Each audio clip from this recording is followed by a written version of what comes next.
بسم اللہ الرحمن الرحیم۔ السلام علیکم۔ مرد کی پسلی سے عورت کو بنا کے اللہ تعالیٰ نے مرد کو اپنی اس حکمت کا اشارہ دیا کہ میں نے اس عورت کی تخلیق فرشتوں کی لائی مٹی سے نہیں کی، میں نے اسے تمہارے جسم کے حصے سے اس لیے نکالا کہ عورت کا تقدس اور پردہ قائم رہے۔ فرشتوں کو بھی خبر نہ ہونے پائی کہ زمین کی لائی ہوئی کسی مٹی سے عورت کی تخلیق کی ہوئی، یعنی عورت کے تقدس کی حد تو دیکھیے کہ فرشتوں سے بھی اس کی بناوٹ کا پردہ لازمی قرار دیا گیا، اور پہلی عورت اس مرد کی پسلی سے نکلی جس کو وہ منکوحہ کہلائے۔ اب بات آتی ہے پسلی کی عورت پسلی سے ہی کیوں نکلی؟ کیا ٹیڑھا پن وہیں سے ملا؟ نہیں، یہاں بھی حکمت سے خالی بات نہیں ہے۔ انسانی جسم میں دل اور بہت سے نازک حصے پسلی کے پیچھے چھپے ہوئے ہیں، یعنی پسلی ایک ڈھال ہے۔ ان نازک حصوں کے لیے تو اللہ پاک نے عورت کو پسلی سے نکال کے یہ نہیں بتایا کہ عورت میں ٹیڑھا پن ہے، بلکہ اس عورت کو پسلی کی تخلیق کر کے یہ بات سمجھا دی کہ عورت وقت بڑھنے پہ ڈھال بھی بن سکتی ہے۔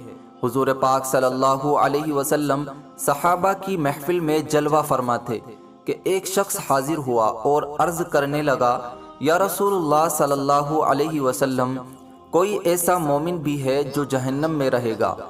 حضور پاک صلی اللہ علیہ وسلم فرمانے لگے، ہاں، ایک شخص ایسا ہوگا جو جہنم کی گہرائی میں 1000 سال رہے گا اور مسلسل اونچی آواز میں پکارتا رہے گا، یا حنان یا منان۔ ایک دن اس قدر اونچی آواز میں بلند آواز سے یا حنان یا منان کہے گا کہ حضرت جبرائیل علیہ السلام جہنم کے قریب سے گزرتے ہوئے اسے سن لیں گے۔ حضرت جبرائیل علیہ السلام حیران ہوں گے کہ یہ کیسی عجیب بات ہے کہ کوئی مسلسل یا حنان یا منان پکار رہا ہے۔ حضرت جبرائیل علیہ السلام عرش کے سامنے حاضر ہوں گے اور سر سجدے میں رکھ کر خدا کی تسبیح بیان کریں گے۔ اللہ فرمائے گا، اے جبرائیل علیہ السلام سر اٹھاؤ۔ جیسے ہی حضرت جبرائیل علیہ السلام سر اٹھائیں گے تو اللہ فرمائے گا کہ بتاؤ جبرائیل علیہ السلام، کیا عجیب دیکھا ہے؟ آج تم نے حضرت جبرائیل علیہ السلام عرض کریں گے، اے ہمارے رب، میں نے جہنم سے آتی ہوئی ایک آواز سنی ہے جو کہ گہرے گھڑے سے لگ رہی تھی، کوئی پکار رہا تھا، یا حنان یا منان۔ اللہ فرمائے گا، اے جبرائیل علیہ السلام، جہنم کی دوڑ کے مالک کے پاس جا اور اس سے کہے کہ جو بندہ یا حنان یا منان کی صدا لگا رہا ہے اسے جہنم سے نکال کر تمہارے حوالے کر دے، پھر اسے میرے پاس لے آؤ۔ حضرت جبرائیل علیہ السلام جہنم کے دروازے پر تشریف لے جائیں گے، دروازے پر دستک دیں گے، باہر آئیں گے۔ حضرت جبرائیل علیہ السلام انہیں اللہ پاک کا حکم سنائیں گے۔ حکم سن کر مالک جہنم کے اندر جائیں گے۔ حضرت محمد صلی اللہ علیہ وسلم نے فرمایا، جیسے ماں اپنے بچے کو پہچانتی ہے، مالک ایسے جہنمیوں کو پہچانتے ہیں۔ اس کے باوجود آپ یا حنان یا منان کہنے والے شخص کو تلاش نہیں کر پائیں گے۔ باہر تشریف لائیں گے، حضرت جبرائیل علیہ السلام سے عرض کریں گے، اے جبرائیل، جہنم نے گہرا سانس لیا ہے، اس لیے کون سی چیز پتھر ہے، کون سی لوہا ہے اور کون انسان ہے، اس کی پہچان نہیں ہو رہی۔ حضرت جبرائیل علیہ السلام پھر اللہ کی بارگاہ میں سجدہ کریں گے۔ اللہ پاک ارشاد فرمائے گا، اے جبرائیل علیہ السلام، سر اٹھاؤ، تم یا حنان یا منان کہنے والے کو کیوں نہیں لائے؟ جبرائیل علیہ السلام عرض کریں گے، مولا، دور کا جہنم مالک نے بھی معذرت کر لی ہے، کہتے ہیں جہنم میں گہری سانس لی ہے، اسی وجہ سے پتھر، لوہے اور انسان کے درمیان کوئی فرق نہیں بچا ہے، تو یہ سب جل کر کوئلہ بن چکے ہیں، کسی چیز کی پہچان نہیں ہو پا رہی۔ اللہ فرمائے گا، جبرائیل، مالک سے کہو میرا بندہ جہنم کی فلاں گھڑے میں، فلاں کنویں میں اس حالت میں پڑا ہوا ہے۔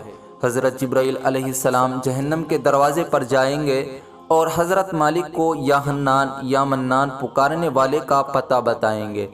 حضرت مالک جہنم کے اندر جائیں گے اور دیکھیں گے ایک شخص ہے، اس کے پاؤں اس کی پیشانی کے ساتھ اور اس کے ہاتھ گردن کے ساتھ بندھے ہوئے ہیں، اور جہنم کے سانپ بچھو اس کے ساتھ لپٹے ہوئے ہیں۔ مالک اس کی زنجیریں توڑ دیں گے اور جہنم سے نکال کر حضرت جبرائیل علیہ السلام کے حوالے کر دیں گے۔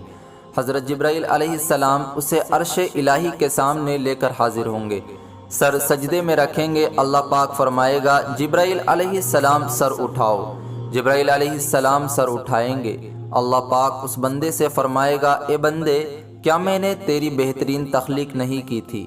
کیا میں نے تیری طرف رسول نہیں بھیجے؟ کیا میرے رسولوں نے تمہیں میری کتاب نہیں سنائی تھی؟ کیا میرے رسولوں نے تمہیں نیکی کا حکم نہیں دیا تھا؟ کیا تجھے برائی سے منع نہیں کیا تھا؟ وہ بندہ ساری باتوں کو مانے گا، یا اللہ تو نے میری بہت اعلیٰ تخلیق فرمائی، تیرے رسول بھی تشریف لائے اور انہوں نے تیرے احکام بھی سنائے۔ اللہ پاک فرمائے گا فلا فلا گناہ کیوں کیا؟ وہ عرض کرے گا یا اللہ میں نے اپنی جان پر ظلم کیا، جس کی سزا میں مجھ میں جہنم میں ڈال دیا گیا۔ اے اللہ اس کے باوجود میری امید نہیں ٹوٹی، مجھے تیری رحمت سے امید تھی، میں یا حنان یا منان پکار رہا ہوں۔ مولا تو نے مجھے اپنے فضل سے جہنم سے نکالا ہے، یا اللہ مجھ پر رحم فرما۔